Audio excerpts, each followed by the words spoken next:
मित्रों, स्वागत है आपका आज के इस वीडियो में। मित्रों, धनतेरस को धनत्रयोदशी भी कहा जाता है और यह भारतीय त्योहारों में महत्वपूर्ण त्योहार है जो धन और समृद्धि के त्योहार से संबंधित है। ये त्योहार कार्तिक माह के 13वें दिन पड़ता है। जैसा कि आप जानते ही होंगे कि दीपावली की शुरुआत भी धनतेरस से हो जाती है और 5 दिनों तक मनाई जाती है। यानी कि धनतेरस का पर्व 5 दिवसीय दीपावली पर्व की शुरुआत का पहला दिन है। धनतेरस के दिन को वित्तीय समृद्धि के लिए सबसे ज्यादा महत्वपूर्ण दिन माना जाता है। इसके साथ ही लोग माता लक्ष्मी, भगवान गणेश और भगवान कुबेर की पूजा करते हैं और दिए जलाते हैं। लोग इस दिन को अच्छे भाग्य का प्रतीक मानकर सोने या चांदी की वस्तुएं खरीदते हैं। ज्योतिषीय गणनाओं के अनुसार धनतेरस पर ग्रहों की स्थिति दीर्घकालिक फाइनेंस स्कीम और संपत्ति की खरीद के लिए अनुकूल होता है। ऐसे में अगर आप ये जानना चाहते हैं कि इस वर्ष धनतेरस कब है और शुभ मुहूर्त कब है, उस वक्त ग्रहों की स्थिति क्या होगी और इसका पौराणिक महत्व क्या है, आपको इस दिन क्या खरीदना चाहिए और क्या नहीं खरीदना चाहिए, तो आप बिल्कुल सही वीडियो में हैं, क्योंकि इस वीडियो में आपके इन सभी सवालों के जवाब मिलने वाला है। तो मित्रों, वीडियो पूरी और ध्यान से देखिएगा। लेकिन मित्रों, वीडियो में आगे बढ़ने से पहले आपसे एक अनुरोध करना चाहूँगा कि वीडियो को लाइक और शेयर कीजिएगा और अगर आप चैनल पर नए हैं तो चैनल को सब्सक्राइब कर बेल आइकॉन प्रेस कर ऑल सेलेक्ट कर लीजिएगा, जिससे आने वाली वीडियो की सूचना आपको सबसे पहले मिले। हम आपके लिए इसी तरह की जानकारी वाली वीडियो लाते हैं और आपके सहयोग से आगे भी प्रस्तुत करते रहेंगे। मित्रों, इस चैनल पर आपको शॉर्ट में लेकिन मुख्य तत्व ज्ञान मिलेगा। मित्रों, सनातनी पर्व धनतेरस धन, सुख, स्वास्थ्य और समृद्धि का पर्व है। ये पर्व कार्तिक मास की त्रयोदशी को मनाया जाएगा। कार्तिक मास की त्रयोदशी तिथि 10 नवंबर को दोपहर 12:35 से 11 नवंबर को दोपहर 1:57 रहेगी। ऐसे में धनतेरस का त्योहार 10 नवंबर के दिन शुक्रवार को मनाया जाएगा। इस दौरान पूजा का शुभ मुहूर्त शाम को 6:02 से रात को 8 बजे तक करीब 1 घंटा 58 मिनट का रहेगा। वैसे धनतेरस पर्व का शुभ समय गोधूली वेला होती है। गोधूली वेला में की गई पूजा से सभी प्रकार की मनोकामनाओं की पूर्ति होती है। धनतेरस के दिन आयुर्वेद के देवता भगवान धन्वंतरी और धन के देवता कुबेर की पूजा की जाती है। घर, गाड़ी, सोना चांदी जैसी कीमती धातुओं को खरीदने के लिए धनतेरस का दिन सबसे ज्यादा शुभ माना गया है। धनतेरस के दिन भगवान धन्वंतरी, देवी लक्ष्मी एवं कुबेर देव की कृपा प्राप्त करने के लिए शुभ मुहूर्त में कुबेर देव और भगवान धन्वंतरी की स्थापना करें। साथ ही माता लक्ष्मी और भगवान गणेश की भी मूर्ति या चित्र स्थापित करें। सभी देवी देवताओं को तिलक लगाएं, पुष्प, फल, मिठाई आदि अर्पित करें, दीपक जलाएं। साथ ही ऊहरी कुबेराय नमः मंत्र का जाप करें। धनत्रयोदशी या धनतेरस तिथि पर 13 अंक का विशेष महत्व होता है।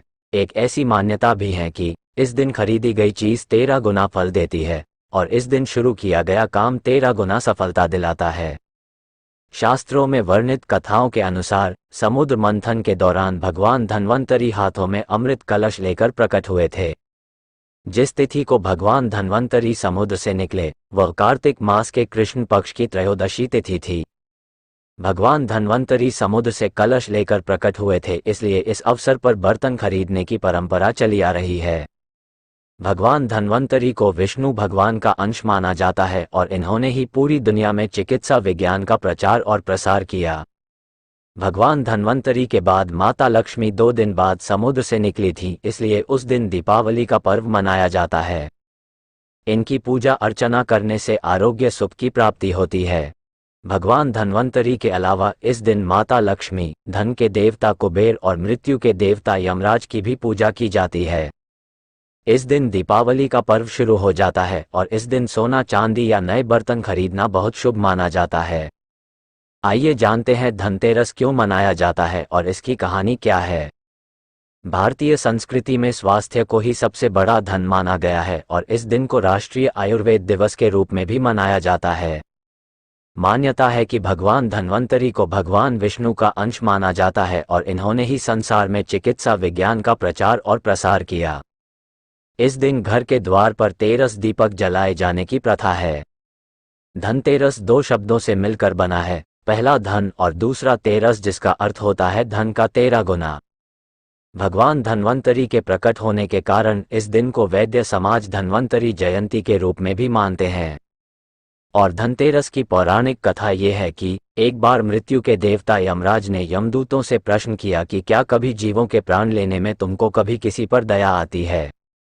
यमदूतों ने कहा कि नहीं महाराज, हम तो केवल आपके दिए हुए निर्देशों का पालन करते हैं। फिर यमराज ने कहा कि बेझिझक होकर बताओ कि क्या कभी मनुष्य के प्राण लेने में दया आई है। तब एक यमदूत ने कहा कि एक बार ऐसी घटना हुई है जिसको देखकर हृदय पसीज गया। एक दिन हंस नाम का राजा शिकार पर गया था और वह जंगल के रास्ते में भटक गया था और भटकते भटकते दूसरे राजा की सीमा पर चला गया। वहां एक हेमा नाम का शासक था। उसने पड़ोस के राजा का आदर सत्कार किया। उसी दिन राजा हेमा की पत्नी ने एक पुत्र को जन्म भी दिया। ज्योतिषों ने ग्रह नक्षत्र के आधार पर बताया कि इस बालक की विवाह के 4 दिन बाद ही मृत्यु हो जाएगी। तब राजा ने आदेश दिया कि इस बालक को यमुना तट पर एक गुफा में ब्रह्मचारी के रूप में रखा जाए और स्त्रियों की परछाई भी वहां तक नहीं पहुंचनी चाहिए। लेकिन विधि के विधान को कुछ और ही मंजूर था। संयोगवश राजा हंस की पुत्री यमुना तट पर चली गई और वहां राजा के पुत्र को देखा। दोनों ने गंधर्व विवाह कर लिया। विवाह के 4 दिन बाद ही राजा के पुत्र की मृत्यु हो गई। तब यमदूत ने कहा कि उस नवविवाहिता का करुण विलाप सुनकर हृदय पसीज गया था। सारी बातें सुनकर यमराज ने कहा कि क्या करें, ये तो विधि का विधान है और मर्यादा में रहते हुए ये काम करना पड़ेगा। फिर यमदूतों ने पूछा कि ऐसा कोई उपाय है जिससे अकाल मृत्यु से बचा जा सके। तब यमराज ने कहा कि धनतेरस के दिन विधि विधान के साथ पूजा अर्चना और दीपदान करने से अकाल मृत्यु नहीं होती। इसी घटना की वजह से धनतेरस के दिन भगवान धन्वंतरी और माता लक्ष्मी की पूजा की जाती है और दीपदान किया जाता है। कार्तिक कृष्ण पक्ष की त्रयोदशी तिथि के दिन धनतेरस का पर्व पूरी श्रद्धा व विश्वास के साथ मनाया जाता है। धन्वंतरी के अलावा इस दिन देवी लक्ष्मी और धन के देवता कुबेर की भी पूजा करने की मान्यता है। इस दिन को मनाने के पीछे धन्वंतरी के जन्म लेने की कथा के अलावा इसके बारे में एक दूसरी कहानी भी प्रचलित है। कहा जाता है कि एक समय भगवान विष्णु मृत्युलोक में विचरण करने के लिए आ रहे थे। तब लक्ष्मी जी ने भी उनसे साथ चलने का आग्रह किया। तब विष्णु जी ने कहा कि यदि मैं जो बात कहूं तुम अगर वैसा ही मानो तो फिर चलो। तब लक्ष्मी जी उनकी बात मान गईं और भगवान विष्णु के साथ भूमंडल पर आ गईं।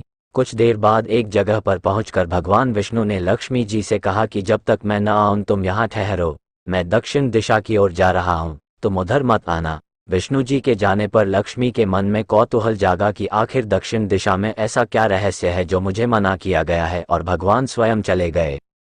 लक्ष्मी जी से रहा न गया और जैसे ही भगवान आगे बढ़े लक्ष्मी भी पीछे पीछे चल पड़ी। कुछ ही आगे जाने पर उन्हें सरसों का एक खेत दिखाई दिया जिसमें खूब फूल लगे थे। सरसों की शोभा देखकर वह मंत्रमुग्ध हो गईं और फूल तोड़कर अपना श्रृंगार करने के बाद आगे बढ़ीं। आगे जाने पर एक गन्ने के खेत से लक्ष्मी जी गन्ने तोड़कर रस चूसने लगीं।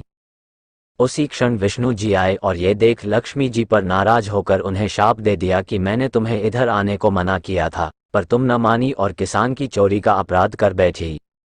अब तुम इस अपराध के जुर्म में इस किसान की 12 वर्ष तक सेवा करो। ऐसा कहकर भगवान उन्हें छोड़कर क्षीर सागर चले गए। तब लक्ष्मी जी उस गरीब किसान के घर रहने लगीं। एक दिन लक्ष्मी जी ने उस किसान की पत्नी से कहा कि तुम स्नान कर पहले मेरी बनाई गई इस देवी लक्ष्मी का पूजन करो, फिर रसोई बनाना, तब तुम जो मांगो ही मिलेगा। किसान की पत्नी ने ऐसा ही किया। पूजा के प्रभाव और लक्ष्मी की कृपा से किसान का घर दूसरे ही दिन से अन्न, धन, रत्न, स्वर्ण आदि से भर गया। लक्ष्मी ने किसान को धन धान्य से पूर्ण कर दिया। किसान के 12 वर्ष बड़े आनंद से कट गए।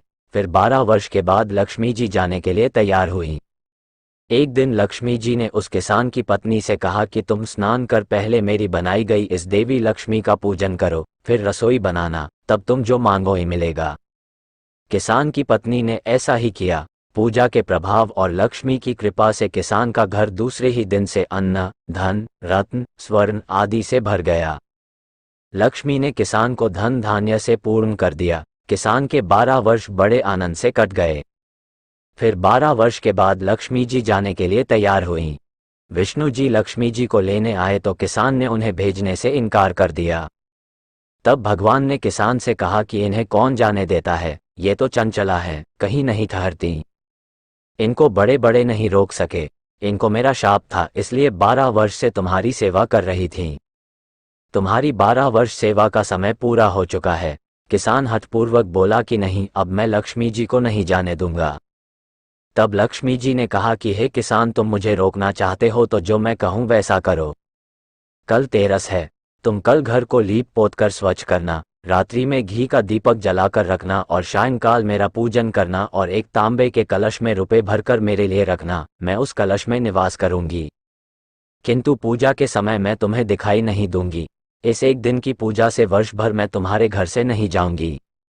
ये कहकर वह दीपकों के प्रकाश के साथ 10 दिशाओं में फैल गई। अगले दिन किसान ने लक्ष्मी जी के कथानुसार पूजन किया। उसका घर धन धान्य से पूर्ण हो गया। इसी वजह से हर वर्ष तेरस के दिन लक्ष्मी जी की पूजा होने लगी। मित्रों, आशा है कि आप धनतेरस मानने के पीछे के कारण और महत्व को समझ गए होंगे और धनतेरस को सही विधि विधान से मनाकर घर में खुशियां लाएंगे। आपका जीवन खुशियों से भरा रहे, इसी शुभकामना के साथ आपसे विदा लेते हैं।